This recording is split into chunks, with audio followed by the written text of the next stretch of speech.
Hello everyone and welcome to the channel. I'm Emmanuel, I'm an Airbus A330 pilot, and in today's video let's talk about when do airline pilots usually engage the autopilot and why is that, and are there any legal requirements for how long you can hand fly? In today's video we are going to have a look at all of that. Now, in the general perception in the open world, this is the primary action of a pilot in the flight. Autopilot 1. Checked. Alright, and now we have no more duty for the next 10 hours until we eventually have to land the plane. But hey, it could even do that itself, so why do we even worry about it? Why do we even bother with it? Well, needless to say that is of course not what the reality looks like. But what does reality look like? Well, let's first talk about the legal framework.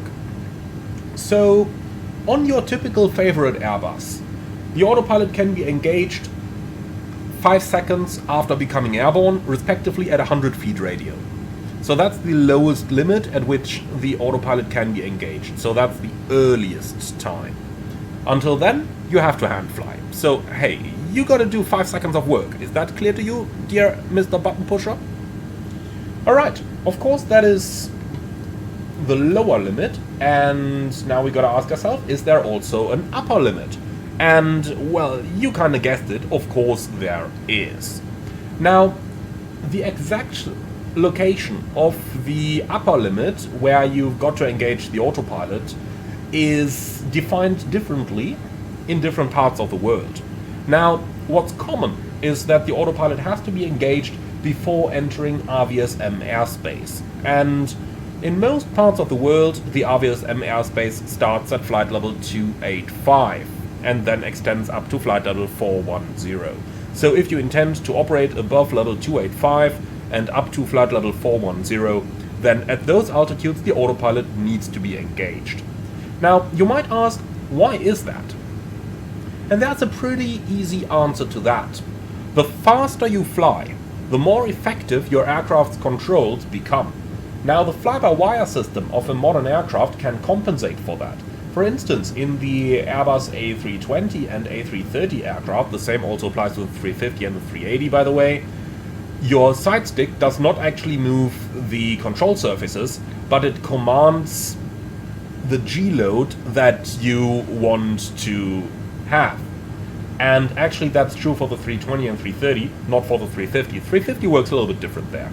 And probably the 380 as well, but don't quote me on that one. So, in the 320 and 330, your side stick commands the G-load that you want to have. So, let's say you move the side stick like that, then you command, I want to have 1.05 Gs. And the computer then says, okay, so if you want 1.05 Gs, or if we move it slightly forward, then you may want 0.95 Gs, then the way for the aircraft to achieve that is by pitching the aircraft up or down, and that is basically what you command through the side stick. Therefore, in Airbus aircraft, at high altitudes, there's no real difference in how the aircraft handles. The same, by the way, also goes for the roll channel, where you command the roll rate in the Airbus. But think about other aircraft. Think about the 737, for example, because after all, those laws are made for all aircraft. So in the 737, where the Yoke commands a direct movement of the control surfaces, at the high speeds and the high Mach numbers that you're flying within RVSM airspace, your aircraft can develop a vertical movement very, very rapidly. And since within RVSM airspace, remember RVSM stands for Reduced Vertical Separation Minima, you may only have 1,000 feet of difference between two opposing aircraft. The slightest change in pitch can already easily cause a couple thousand feet a minute rate of climb or rate of descent. Therefore, the risk of a collision increases with those altitudes, and therefore the lawmakers have decided, okay, we are going to require an operational autopilot at these altitudes because the autopilot generally controls the aircraft a lot more precisely and a lot more accurate than a human pilot could. Now, these are the reasons why you've got to have an autopilot within RVSM airspace. There are a couple of different rules available throughout the world depending on where you go, and some countries also make a difference between upper airspace and lower airspace. So, for example, what is my aircraft doing over here?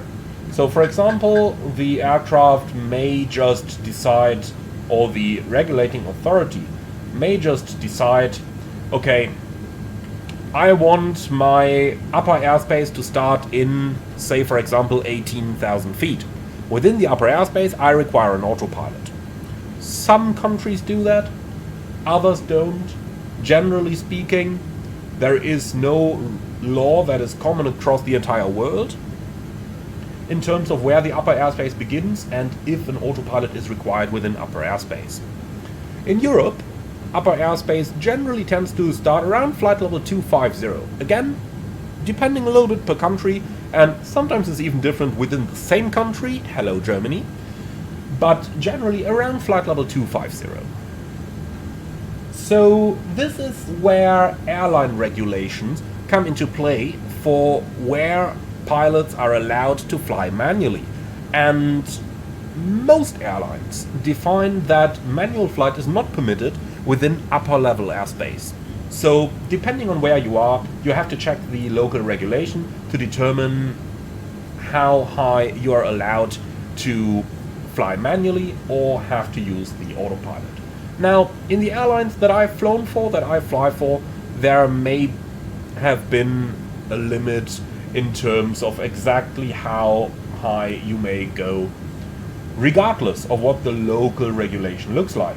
And in any airline that I've flown for, the upper limit for manual flight was flight level 245. So above level 245, so basically from 250 onwards, you were not allowed to fly the aircraft manually anymore. Now, this is the legal framework. Every aircraft manufacturer defines a lower limit, or the lowest limit. Airlines may include such a limit as well. For example, my former airline had a limit that we must not engage the autopilot below 1,000 feet in the climb. Now, my current airline doesn't have that. They say whatever the aircraft operator says, that's the limit. So for the A330, that's 5 seconds, respectively 100 feet. And then the upper limit is flight level 250 or upper level airspace, depending on whatever comes first. Now, that much about the legal framework. Now let's talk about when pilots have something to say. And remember, anything between 100 feet to 25,000 feet now is up to us to decide. And here is where opinions start to vary very much. In general, my observation is that first officers tend to hand fly more than captains. Now, one captain had an excellent explanation for that. That he, as the captain, wants to have the best possible big picture. If you fly the aircraft manually, then you get a little more focused on the actual flying part of the operation, and you may lose a little bit of the big picture on the edges of the flying part of the operation. And therefore, he usually engages the autopilot 5 seconds after liftoff at 100 feet. Now, of course, that is not a general rule, and of course, other captains decide differently. But let's have a look at some examples for first officers then. And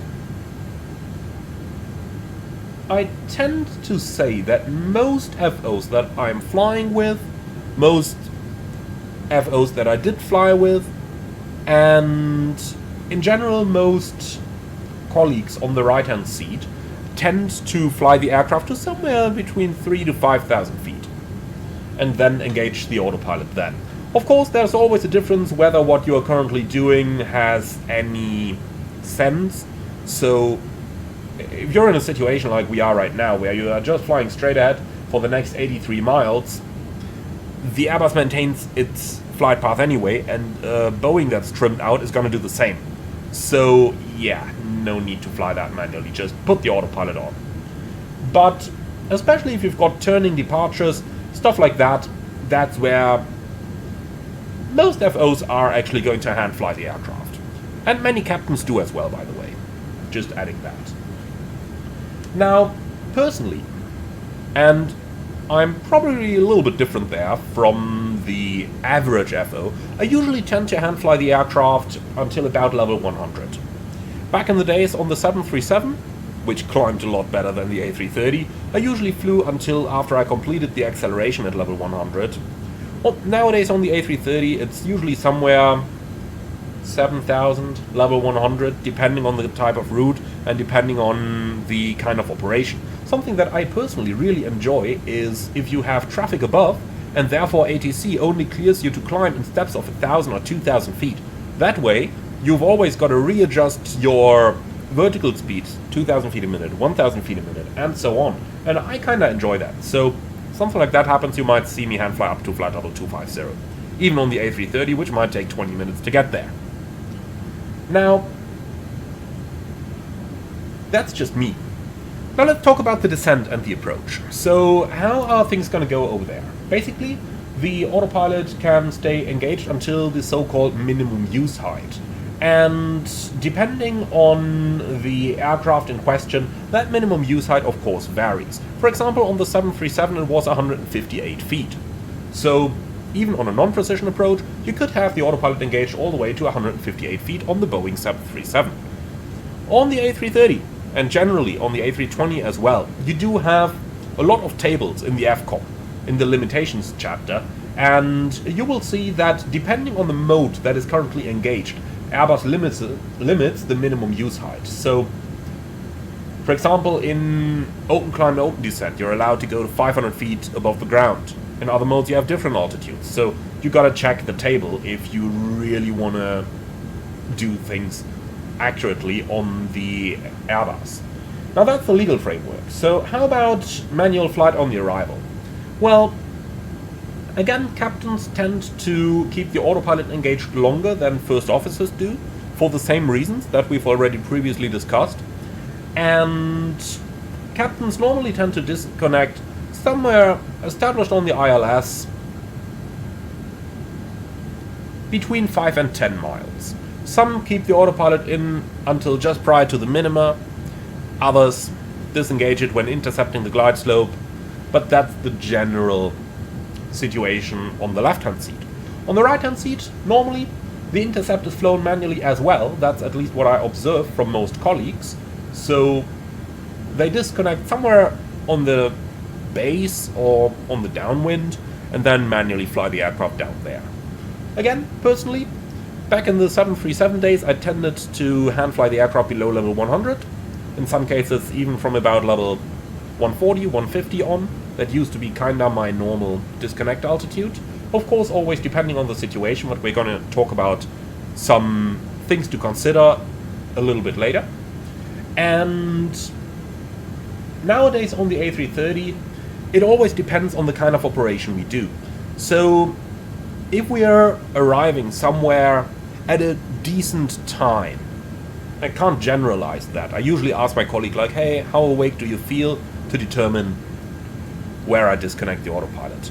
So on the outbound flights from the home base, which are typically daylight flights, I would normally disconnect the autopilot somewhere between 5 and 10,000 feet, depending on the local situation. So is there a lot of traffic, is there a lot of weather, are we high, are we low, that kind of information. Now, if we do a night flight, so if I'm pilot flying on the inbound leg to the home base, which is usually the night, then you would disconnect a little bit later. Now obviously, due to the adrenaline, you are not really gonna be that tired when landing after a night flight, but it's something to be aware of, and therefore I normally establish the aircraft on the ILS and then disconnect on the ILS while still having to configure the aircraft. So somewhere before going flaps 2 gear down, that's normally when I disconnect after a night flight. So this is kind of the experience of what pilots do. Now, let's quickly discuss a couple of the criteria that you should keep in mind. Of course, whenever you decide to hand fly, you are reducing the spare capacity that's available by both pilots. Your own, because you are now focused more on actually steering the aircraft, and your colleagues, because he, as pilot monitoring, needs to monitor that you don't mess it up. Now, several factors can further reduce the spare capacity you have available. That may be a complex traffic situation, a complex departure, bad air traffic control, or let's say hard to understand air traffic control, weather, the aircraft's technical status. So one of my general premises is, if I'm hand flying and a failure happens, the first thing I attempt is to engage the autopilot. Because from that moment we are concentrating on the failure and no longer just having fun on the job. Now you can see that there's really a lot of different points that go into the consideration of what we're doing. In terms of flight simulation, weather usually isn't that much of a problem. ATC on the other hand side usually is, because, well, flight simmers just aren't as used to aviation as real pilots are. So when I'm flying on VATSIM, I am approaching an airport during an event, lots of traffic, many air traffic controllers. That's a good argument to engage the autopilot early or to disengage the autopilot late. And in general, it comes down to the actual situation. So I typically mention during the briefing for how long I want to hand fly, and if I change my mind in flight, then I am going to update my colleague on that. I just find that to be good CRM. Keep your colleague in the loop, let them know what you're about to do. Well, and that's everything that goes into this. I hope you found this one interesting. Let me know your autopilot usage or not usage habits in the comments underneath the video. I'm really interested to hear how you guys are doing this. And with that, as always, be sure to like, comment and subscribe. And if you really love what I'm doing on the channel, I would appreciate a small donation through the Buy Me Coffee link in the video description below. Thank you very much for watching, and I'm looking forward to see you all again on the next one.